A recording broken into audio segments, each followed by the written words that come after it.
And we're back. Um, Thanks for checking this out.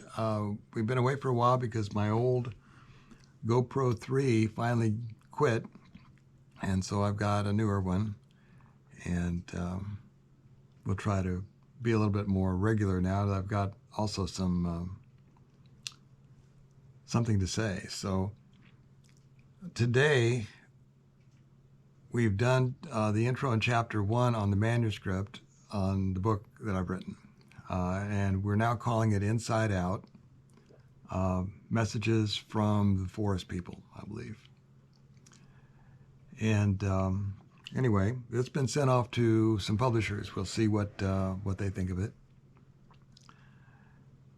And so what I'm ready to do today is read chapter 2. And the thing about this book, in case you just tuned in or something, it's autobiographical in regards to my screen just went dark. So for a second there, I wondered if the new one is doing something funny because I can't see myself anymore. So it's autobiographical as to me regarding paranormal, high strangeness, and all that stuff. That's what I'm talking about. But then also in like chapters 2 and 3, there's just going to be a paragraph or two about the 1950s because they were so weird in and of themselves. And to try to let everybody look over my shoulder at where I'm coming from and maybe where your grandparents are coming from or something like that. So that's partly covered in here. But so it's not an episode where all of it is about Sasquatch or the forest people or E.T. or something per se. So there'll be a little bit in here about how life used to be, but not that much. And it's basically all related to character arc anyway, so that you can see that I'm not exactly the same guy I was when I was 5. So there we go. All right, so I'm going to start out here. Here we go, chapter 2. This I beheld or dreamed it in a dream. That's the first line of a poem I'll tell you about later. As a small child, I would get up early on Saturday morning to watch cartoons and children's television on the Quincy Hannibal area's 2 channels, 7, CBS, or 10, NBC, that the rabbit ears would tune in. There was a dial on the television that helped the vacuum tubes find the station. Also, many of the Looney Tunes were leftover World War II propaganda. One did not have to dig deeply at all to encounter the dehumanization of our national enemies held over from the World War II effort. This included unapologetic racism, sexism, and you name it, animated illustrations of the bad kind, all to be absorbed with parental approval as long as I stayed out of trouble. I would dunk my Bakkenoff's German bakery cinnamon roll in a cup of milk and soak it all up. There was local TV programming. On the way to Quincy, we drove by the pasture where Cactus Jim kept his horse. His Saturday morning kid show was sponsored by a local dairy. I didn't realize that another show I watched, Jungle Jim, was a nationally syndicated program. I really didn't know that until I was researching this book. I would not have been surprised to run into Johnny Weissmuller, Jungle Jim himself, at the local grocery store. He couldn't have been any more German than anybody else seemed to be. Also, I often watched my future bride square dance on the Possum Holler Opry, a locally produced variety show. The host of that show also drove a school bus at Seymour Grade School. As routes changed, Barbara and I sometimes rode his bus. Evening programming included High Adventure with Lowell Thomas or Jack Benny. No stereotypes there, right? I watched Werner von Braun whenever he was introduced by Mr. Walt Disney. He usually talked about rockets. I guess he would know. Lucky for us, the Nazis had all been defeated once and for all, right? And if you recall back then, Senator Joe McCarthy had recently been on the lookout for communists, real or imagined, until attorney Joseph Welch ask him on live TV, "Have you no sense of decency?" Turns out he didn't. As a little kid, I saw that on TV. I was almost 4. I also remember journalist Edward R. Murrow as talking about it. It is Murrow's voice I hear saying those words about decency. So perhaps I am remembering him describing that day a few years later. Murrow also said, quote, "Nations have lost their freedom while preparing to defend it. And if we in this country confuse dissent with disloyalty, we deny the right to be wrong." That's the end of that quote, I am probably wrong about lots of things, so that is an important right to me. Also, though I didn't know it then, Albert Einstein had been corresponding with my great-grandfather, Henry Seymour, in the years just before my birth. He and the Committee for Concerned Atomic Scientists were trying to put that genie back into the bottle, and he asked Henry, among others, for help in that regard. I found those letters only many years later, but I am proud that Henry did what he could and that he may have approved of whatever that early Baha'i had told him. Still, that short sentence from Joe Welch, those letters between Henry and Albert E., and Edward R. Murrow's verbal delivery, it all stuck with me. It was decency. By knowing what it felt like, it was easy to tell good from bad. Such is not always the case. I tell you all that simply to point out that those were strange times back then, and that was normal. Is that different from today? I also remember that my second-floor bedroom was large and faced a canopy of the mature maple trees north of the gray house. As a preschooler, I slept with some stuffed toy animals. My favorite was a stuffed toy Rin Tin Tin German Shepherd. For me, Rin Tin Tin was a children's show about the heroic U.S. cavalry way out in the Hollywood West. It wouldn't be a big hit today, probably. My stuffed tiger was a close second favorite. My University of Missouri alma mater would surely approve. There was also a forgettable supporting cast of rabbits and bears, etc., and a white taffeta blanket with a soft pink lamb in the middle of it. Even now, I feel comforted just thinking of it. I would stack them up between myself and the window to keep the monsters from peeking at me in the night. The classic scene from Jurassic Park with the little boy and the T-Rex came a little too close for comfort the first time I saw it in the theater with my own children years later. In the past few years, I have listened to numerous emails from across the world in which people have reported very similar monsters peeking in the window type situations, sometimes describing what they saw outside their windows. Whatever sparked my own feeling of a need to hide remained unseen or at least unremembered. Many others, both children and adults, have reported an uncomfortable sensation of being watched, though they could never see anything when they looked. Perhaps that is what I was feeling. I finally grew out of the stuffed animal stage, got curtains, and forgot. Next, in front of this stage backdrop, I was 6 or 7 years old, so it was probably 1957 or 8, I suppose. I know I could see Dick and Jane run. My 3 cousins, my older sister, and I were having a fierce but friendly sock battle on the sleeping porch, an unheated dormitory-like room above the north door of the gray house. This porch had been built in the 1920s to provide a porte cochere. No one ever called it that, back when cars were much smaller than they were by the 1950s. By the time I came along, it had become a real porch and cars could no longer drive under it to allow people to disembark out of the weather. During a lull in our sock fight, While rolling up the socks, a sudden piercing shriek came from right outside the window screen at the northeast corner of the sleeping porch. We all jumped. I felt the sound go right through me. I felt it as much as I heard it.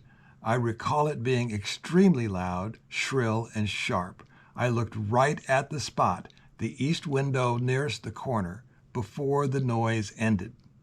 I don't recall seeing a face or form. In an instant, all children were flying down the stairs to the kitchen where our parents were doing big people stuff, like smoking, sipping cool beverages, and talking about things that don't matter to kids who are yelling in terror. It was a screech owl, the adults said, and we all believed them. End of story. Almost. But then my uncle was inspired to recount his memory of a similar occurrence. He said he recalled one time when they were coon hunting, sitting by a campfire down on the Mississippi River bluffs near Bluff Hall Church, and listening to the dogs running raccoons when something out in the darkness screamed. That was the word he used. He said that immediately the coonhounds all came in trembling and lay down at their feet by the fire. His point being how terribly odd that was, and that there should not be an animal in Western Illinois capable of creating that scenario. That spurred my mom to describe the time she and Dad heard something scream just west of the little horse barn that stood and still stands 10 or so yards west of the stone garage that is a couple 100 feet straight west of the Gray House, which from where we're sitting right now is right there. She said Chuck, my dad, took a shotgun to go see what it was, but didn't find anything. Did this incident change my young life? No, not right then. But as you see, I never forgot it, did I? It was a shoot-the-moon moment, one that stood out. In those days, Howdy Doody Time was on TV. Mom had ordered the green plastic sheet that would stick to the television screen so that I could trace the drawings right on the TV screen along with the puppeteers and the rest of the peanut gallery during activity time. From the start, technology could be interactive. I loved art. That was a big deal for me, right up there with coonskin caps and Roy Rogers, and my dad's old pot metal World War I soldiers. There was plenty going on. But the scary moment with the owl never really went away. So was it really a screech owl? I have hunted ducks and geese much of my life in swamps and wooded wetlands, waiting in the pre-dawn darkness for what must be hundreds of hours in total. I have heard owls on many occasions, but I have never heard that sound again so far. Something made that noise, and at that time and this time, I don't know what it was. The oldsters told their stories, and I presumed until this writing that they were telling it all. Now, I doubt that.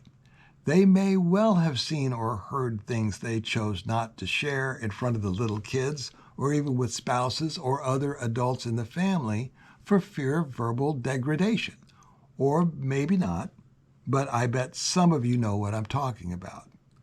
When I was little and I would stay overnight with my grandparents on my mother's side, my grandfather, George, would tell us, stay close to the house because if we went up on the bluffs, the wolves would get us.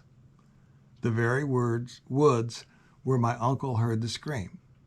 This lent an air of foreboding to the second-growth woods that grew up all along the Mississippi River after burning wooden stoves and paddle boats receded into the history books. Also, in the same time frame, I was a Cub Scout.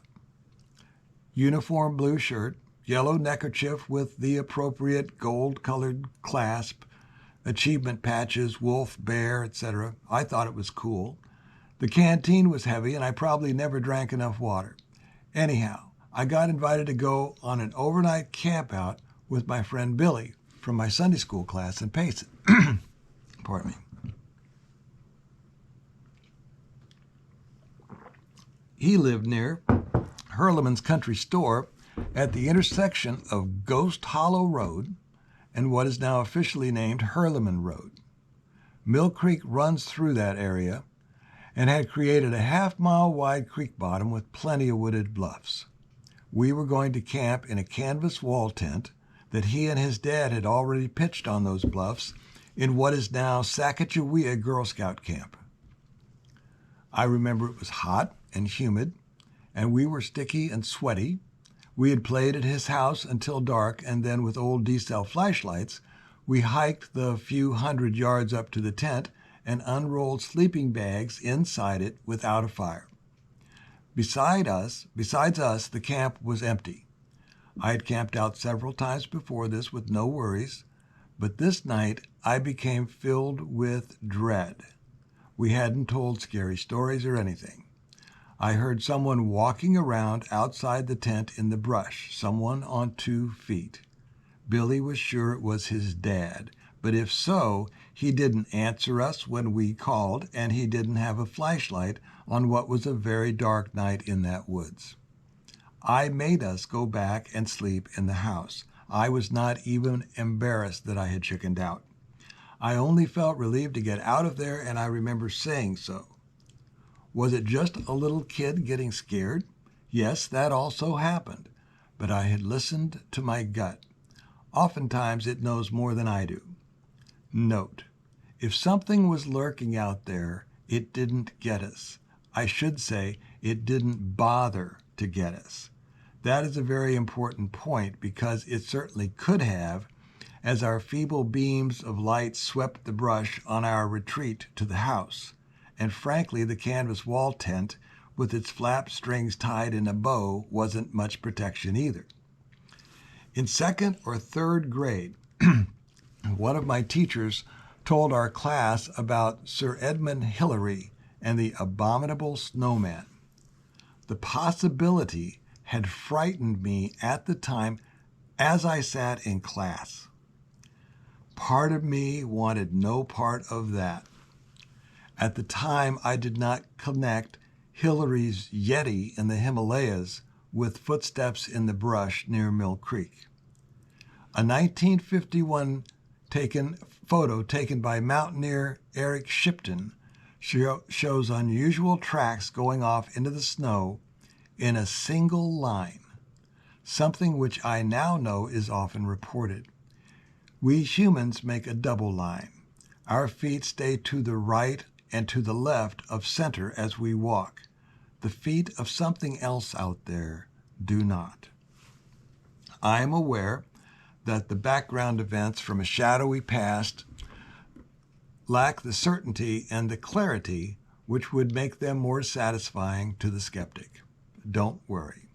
Things will get way too certain before we are done here. These occurrences only came into focus for me in the past few years. I never forgot them, but for years I didn't connect them to anything that gave them relevance. Perspective and contents lend meaning and understanding. When the foregoing events happened, Dick and Jane had yet to try to spell perspective. Before leaving the vague, I should add 2 more notes. One of my grandmothers was not afraid of witchcraft. Nothing much was ever made of that, but my mother would casually mention that her mother, Minnie, could do stuff.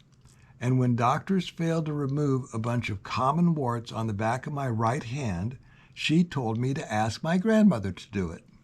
It was no big deal. My grandmother said she would. It involved knots in a string placed under a rock when the moon was right. Out of my sight, that was done, and I went about life for a bit. Some time later, she asked how my hand was, and to my surprise, the warts were gone and never to return. Thanks, Grandma. And that was it. We also had a Ouija board in the game cabinet, like many people did, and we played with it sometimes and scared ourselves sometimes. I certainly don't keep one now. I don't even like to handle them. Also, My other grandmother, who then lived in the stone house where I live now, once told me that when she was young and living at the farm at Richfield, Illinois, ball lightning had come in through a window, rolled across the floor, and disappeared into the wall. It was an orange ball of light. My cousins still have that house, and today people would call that an orb. Hurleman's shop was a gift shop. I always begged my mom to bring me a Matchbox toy whenever she went there, and if I was good, when I went along, I often got one. I still have one or two that survived the years of traveling around and the changes that foreshadow growing up and putting away childish things. Why? Because the childish things referred to are not toys. And so that's the end of that was chapter 2. So I think we'll break things up here. And thanks for checking us out. I hope you liked it. If you did, tell your friends. Want to share the information? Talk to you later. Am I going to find the right button? Here, what's that do?